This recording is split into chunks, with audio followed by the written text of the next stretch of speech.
Hello and welcome to the Screencast introducing the sine and cosine functions from the perspective of right triangles.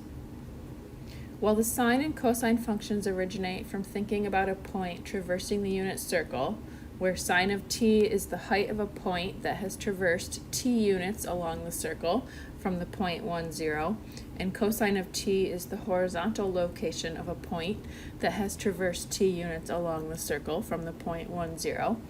a change in perspective enables us to also think of the quantities sine of t and cosine of t as side lengths in a right triangle whose hypotenuse has length 1.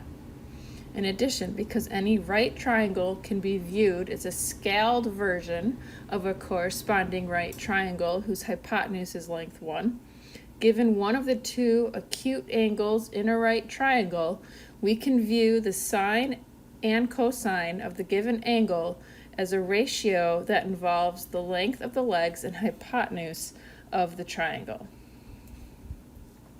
Any triangle has 6 quantities we can measure, 3 angles and 3 sides,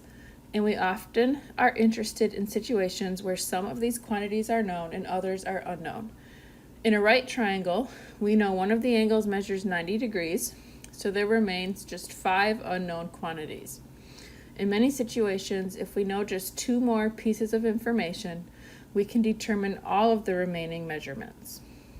The sine and cosine functions play a crucial role in helping us connect the known and unknown quantities in right triangles and thus solve problems that involve missing data, such as finding how wide the river is in a situation where we only know a distance along one bank and an angle from a point on one shore to a point on the other.